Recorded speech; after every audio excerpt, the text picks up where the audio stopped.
Hello guys, welcome to our channel. నేను మీ anchor Teja. ప్రస్తుతం మనతో పాటు ప్రముఖ ప్రొడ్యూసర్ చిట్టిబాబు గారు ఉన్నారు. ఆయనతో మాట్లాడదాం. నమస్తే సార్. నమస్తే. అయితే తెలుగుదేశం అభిమానులందరికీ కూడా ఒక శుభవార్త అని చెప్పాలి. ఎందుకంటే ముఖ్యంగా నందమూరి అభిమానులకి, నందమూరి ఫ్యామిలీ అభిమానులకి, మహానటుడు ఎన్టీఆర్ అభిమానులకి, నందమూరి అభిమానులకి చెప్పండి. తెలుగుదేశం ఇప్పుడు ఆ పిల్లాడికి రాజకీయాలు అంటకట్టండి. Okay sir, okay sir, right.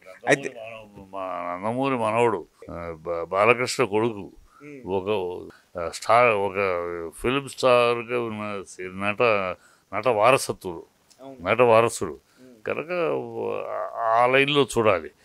Ramarao గారు ఒక చరిత్ర సృష్టించారు, బాలకృష్ణ మరో చరిత్ర సృష్టించాడు. ఇప్పుడు మోషన్ కరెక్ట్గా టైం ఎంట్రీ అవ్వాల్సిన అవసరం ఉంది. బాలకృష్ణ కూడా మోషన్ చాలా అన్ని రకాలుగా తర్ఫీదు, అన్ని రకాలుగా తయారు చేసే వదులుతున్నాడు. ఉన్న రా మెటీరియల్గా ఒట్టి శుద్ధపప్పుగా వదలట్లా. రామారావు గారి అంశం ఎలాగ ఉంటుంది, ఉన్న కావాల్సిన తర్ఫీదు, కావాల్సిన ట్రైనింగ్ అన్నీ చేసి పరిపూర్ణంగా ఒక నటుడికి ఉండాల్సిన ముఖ్యమైన లక్షణాలు ఏమిటి వాచగా అవ్వచ్చు, అభినయం కావచ్చు, ఇవన్నింటిలో కూడా సరైన తర్ఫీదు చేసే వదిలిపెడుతున్నాడు. అంటే ఊరినే వచ్చాడు ఒక సినిమా చేశాడు అని కాకుండా ఎంటర్ అయితే ఆ జర్నీ సజావుగాను సక్సెస్ఫుల్గా ముందుకు వెళ్ళాలి అనే ఆ తాపత్రయతో చేస్తున్నాడు. మంచి సబ్జెక్టు. నేను భగవంతుని కోరుకుంటున్నా మంచి సబ్జెక్ట్ పడాలి పిల్లాడికి.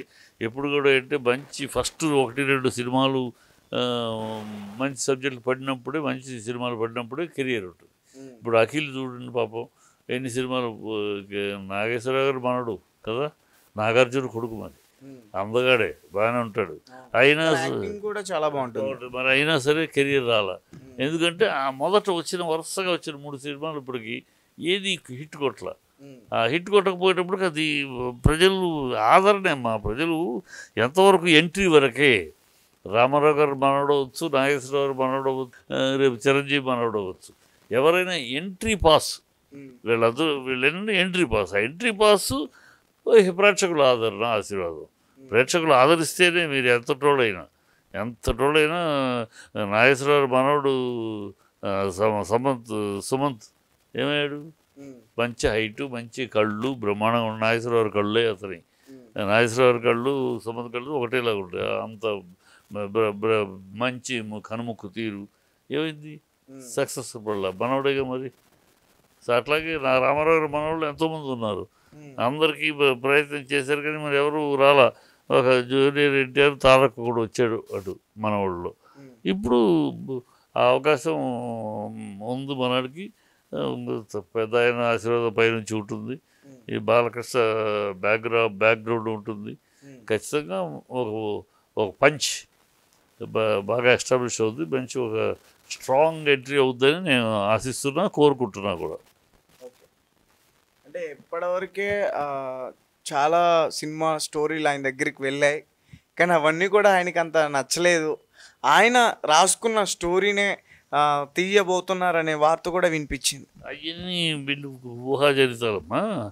వింటున్నాడు వాస్తవం. తను రాసుకున్న బాలయ్య దగ్గరంతా అలా కాదు. నా కథ నీ కథ ఉండదు బాలయ్య దగ్గర కథల్లో చాలా మంచి జడ్జిమెంట్ ఉన్నవాడే. అంటే జడ్జిమెంట్లో కూడా కొన్నిసార్లు ఫెయిల్ అయినాయి, అది వేరే విషయాలు. కానీ దాదాపు మేజర్గా అనుభవం ఒకటి. తండ్రి గారి రామారావు గారి సినిమాలతో కొంచెం క్లోజ్ అసోసియేట్గా ఉన్న కొడుకు, మిగతా కొడుకుల్లో కన్నా బాలయ్య రామారావు గారి సినిమాలతోటి కొంచెం ఉన్నవాడు కనుక ఆయనతోటి ఇంటరాక్షన్ ఉన్న సందర్భాలు ఉన్నాయి. సో రామారావు గారి అనుభవం, తన అనుభవం, 100 సినిమాలు చేశాడు. అనేక కథలు, అనేక హిట్లు, అనేక ఫ్లాప్లు అన్నీ జరిగినాయి. సో అందులో బాలయ్య దగ్గర అంటే ఒక ఫ్లాప్ అయితే ఎవరినో నిందించటం చేయడు. ఫ్లాప్ అయిందంటే ఎందుకు ఫ్లాప్ అయిందని అనలైజ్ చేసుకుంటాడు. ఆ ఫ్లాప్ కారణం తనైతే అంగీకరిస్తాడు. నేను తీసుకున్న నిర్ణయం తప్పని అంగీకరిస్తాడు. తనది కాదు విశ్లేషణ తర్వాత అది ఎవరు తప్పైతే వాళ్ళని డైరెక్ట్గా అనేస్తాడు. నేను చేసేది తప్పు, ఈ డెసిషన్ వల్ల పోయిందని చెప్పి ఓపెన్గా అంటాడు. సో ఆ విశ్లేషణ చేసుకుంటాడు. ఊరినే బ్లైండ్గా లక్కు మనకు అదృష్టం లేదు పోయింది ఇలా అనుకోడు. ఎందుకు ఫ్లాప్ అయింది, ప్రజలు మన సినిమాని మన ఆదరిస్తానికి సిద్ధంగా ఉన్నారు, మనం ఎందుకు ఆదరణ పొందలేకపోయాం, ఈ సినిమాకి ఎందుకు పొందాం, ఈ సినిమాకి ఎందుకు పొందలేకపోయాం, ఎక్కడ తేడా వచ్చింది, ఇవన్నీ విశ్లేషణ చేసుకుంటాడు. సో ఆ టైప్ ఆఫ్ మనిషి కనుక కొడుకు మరి ఇంకా అంతకన్నా విశ్లేషణ చేస్తాడు కదా. కొడుకు బిగినింగు వెనకాల ఇమేజ్ ఉంది, నందమూరి ఇమేజ్ ఉంది, ఆ ఇమేజ్ ఎక్స్పెక్టేషన్ ఉంటుంది ప్రజల్లో. ఎలా ఉంటాడు, ఏం చెప్తాడు, ఎన్టీఆర్లా డైలాగ్ చెప్తాడా, బాలయ్యలా డైలాగ్ చెప్తాడా, బాలయ్య మరి డైలాగ్ కింగ్. బాలయ్య కొన్ని డైలాగులు ఒకవైపే చూడు, రెండో వైపు ఇవన్నీ బాలయ్య చెప్తే డైలాగులు. నీ నీ పిఏకి బీపీ వస్తేమో నాకు కోపం వస్తే ఏపీ ఉడుకుద్ది నాకు, ఇవన్నీ ఓన్లీ బాలయ్యకి చెల్లు, ఆ డైలాగ్ ఇంకోళ్ళకి చెల్లదు. సో తనకు అలా ఈ పిల్లాడి మీద కూడా ఎక్స్పెక్టేషన్ ఉంది, ఇది ఎట్లా ఉంటుందో అని. అవన్నీ దృష్టిలో పెట్టుకుని బాలయ్య చక్కగా ప్లాన్ చేస్తాడు, చక్కగా పిల్లాడిని లైన్లో పెడతాడు. ఖచ్చితంగా పిల్లాడు కూడా చక్కగా మంచి ఫేసు, చక్కటి హైటు, మంచి హైట్, పర్సనాలిటీ బాగున్నాడు. సో కొట్టాలి, చూద్దాం, ఆశిద్దాం.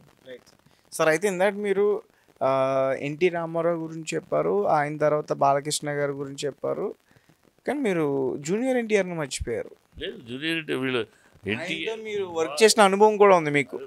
మనవడు, నేను ఎందుకన్నా మనం వెళ్ళలేదు, మనవడుగా ఒక జూనియర్ ఎన్టీఆర్ సక్సెస్ అయ్యాడు. రెండో మనవడు, నేను మిగతా మనవాళ్ళు అవ్వలేదు చెప్పాను, వెళ్ళలేదు. మిగతా మనవాళ్ళు ఒక జూనియర్ ఎన్టీఆర్ తప్పితే మిగతా మనవాళ్ళు ఎవరు సక్సెస్ కాల. ఒక జూనియర్ ఎన్టీఆర్ ఇప్పుడు ఈ మనవడు ఎంటర్ అవుతున్నాడు, ఆ లెక్క చెప్పాను. అక్కడే నాగేశ్వరరావు మనవడు సుమంతుని గురించి కూడా చెప్పాను, నువ్వు వెళ్ళలేదు. ఖచ్చితంగా ఎన్టీఆర్ గారితో చేసిన, జూనియర్ ఎన్టీఆర్ గారితో చేసిన అనుభవం కూడా ఉంది, రాఖీ సినిమా. అవును, జూనియర్ ఎన్టీఆర్ పట్టున ఏ క్యారెక్టర్ చేస్తే ఆ క్యారెక్టర్లోకి ఇమ్యూన్ అవుతాడు, ఇమ్యూన్ అయి కష్టపడతాడు. ఇంటెన్సిటీ ఇప్పుడు మన ఇండస్ట్రీలో ఉన్న ఈ సీరియస్ వదిలేస్తే ఇప్పుడు ఉన్న ఈ యంగ్టర్ హీరోస్లో మనడు తారక్, అల్లు అర్జున్, వీళ్ళిద్దరూ యమ ఇంటెన్సిటీ ఉంటుంది వీళ్ళ సినిమాలో. వీళ్ళు ఏ పాత్ర చేసినా ఆ క్యారెక్టర్లోకి దూరిపోవటం, కష్టపడటం, శ్రమ పడటం. సినిమాలో కనపడుద్ది వాళ్ళ శ్రమ, సినిమాలో కనపడుద్ది వాళ్ళ ఆ పాత్రలోకి ఎంతగా దూరారు, ఎంతగా వాళ్ళిద్దరూ. అందుకని నేను ఎప్పుడు చెప్తూ ఉంటాను, ఒకప్పుడు రామారావు నాగేశ్వరరావు, తర్వాత కృష్ణ శోభన్ బాబు, ఆ తర్వాత చిరంజీవి బాలకృష్ణ, ఆ తర్వాత పవన్ కళ్యాణ్ మహేష్ బాబు. ఇప్పుడు next future hope of the ఇండస్ట్రీని ఇంకో 20 ఏళ్ళు ముందుకు తీసుకెళ్ళగలిగిన వాళ్ళు ఇద్దరు. వాళ్ళిద్దరే ఇండస్ట్రీకి 2 కళ్ళు, అది Arjun and Tarak. Okay sir, Arjun అంటే ఏ అర్జున్? అల్లు అర్జున్, ఇంకెవరు అర్జున్ మన తెలుగులో వాళ్ళు. ఆ తమిళ్ హీరో అర్జున్ కాదు కదా, తెలుగు అల్లు అర్జున్, జూనియర్ ఎన్టీఆర్. తారక్ అంటే జూనియర్ ఎన్టీఆర్ కాదు, తారక్ అనేది మాకు అలవాటైన పేరుగా జూనియర్ ఎన్టీఆర్ వీళ్ళందరూ అంటారు. మామూలుగా తారక్ అని పిలిచి అలవాటు కనుక చెప్తున్నా. ఇండస్ట్రీని ముందుకు తీసుకెళ్ళగలిగిన సమర్థత, యోగ్యత, అర్హత, శ్రమపడగలిగే శక్తి సామర్థ్యాలు ఉన్న హీరోలు. Okay sir, thank you so much.